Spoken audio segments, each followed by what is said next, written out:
Menurut cerita masyarakat yang beredar, dulu banget di sebuah kerajaan Pajajaran ada putri yang cantik banget. Namanya Putri Kandita. Dia baik, cantik, anggun, dan disayang rakyatnya. Putri Kandita anaknya Prabu Siliwangi loh. Setelah ibu kandung Putri Kandita wafat, Prabu Siliwangi menikah lagi dengan seorang wanita yang juga cantik tetapi tidak dengan hatinya. Awalnya ibu tiri bersikap baik kepada Putri Kandita, tapi lama-kelamaan ia iri kepada Putri Kandita. Kenapa semua orang memujinya? Iri hati yang dimiliki oleh Dewi Mutiara itu semakin menjadi. Ia melakukan segala cara untuk menyingkirkan Putri Kandita. Karena ia takut anaknya nanti gak bakal jadi raja kalau masih ada Putri Kandita. Dan pada suatu malam, dipanggillah seorang dukun untuk menyihir Putri Kandita. Ia berkata, Buat wajah Putri Kandita rusak dan dijauhi oleh banyak orang, sehingga ia tidak pantas lagi untuk menjadi putri di istana. dukun itu pun menyanggupi lalu meracik ramuan hitam yang penuh mantra dan kutukan. Dan dimulailah mantra tersebut dibacakan oleh sang dukun. Esok harinya Putri terbangun dengan perasaan yang tidak enak.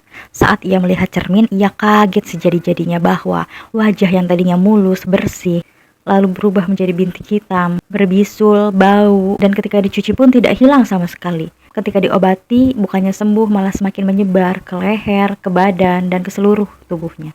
Putri Kandita pun menangis sejadi-jadinya, hingga akhirnya berita ini sampailah kepada Prabu Siliwangi. Raja pun bersedih karena kutukan itu biasanya dianggap sebagai malapetaka atau ketidakberuntungan.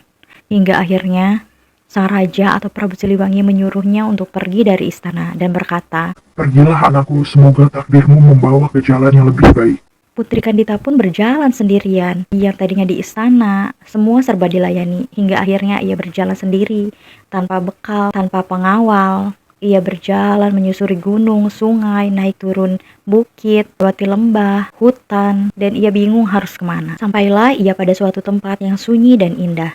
Ia duduk, memejamkan mata, dan ia bertapa.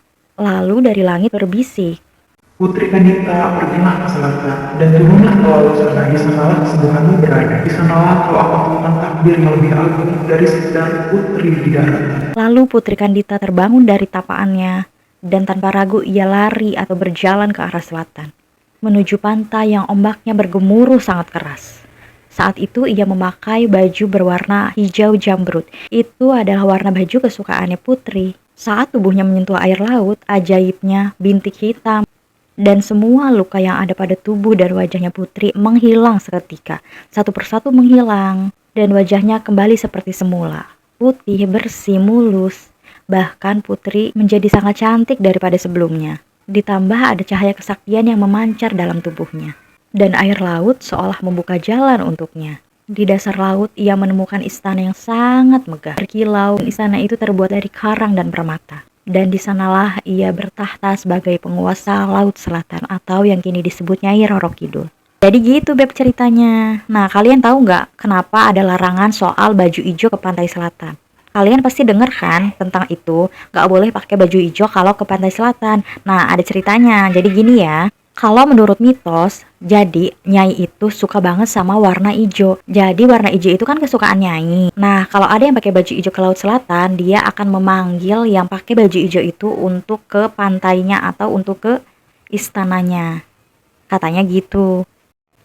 Dan menurut penjelasan lain yaitu warna hijau itu dulunya adalah baju warna bangsawan. Jadi orang-orang biasa itu tidak boleh pakai baju warna hijau untuk menghormati para bangsawan itu. Dan sebenarnya warna hijau itu susah untuk dicari kalau di laut. Kalau tiba-tiba kalian hanyut di laut dan pakai baju hijau, itu akan nyaru atau warna laut dan warna baju kalian itu akan sama, nggak beda jauh itu. Jadi akan susah untuk dideteksinya. Jadi gimana, kalian berani nggak pakai baju hijau ke Laut Selatan? Atau kalian tim yang menghormati cerita rakyat atau kepercayaan zaman dulu yang sudah beredar sampai sekarang? Nah, itulah sepenggal cerita rakyat tentang Ratu Pantai Selatan. Jangan lupa like, subscribe, dan juga share ke teman kalian dan ke keluarga kalian. Sampai jumpa di kisah selanjutnya.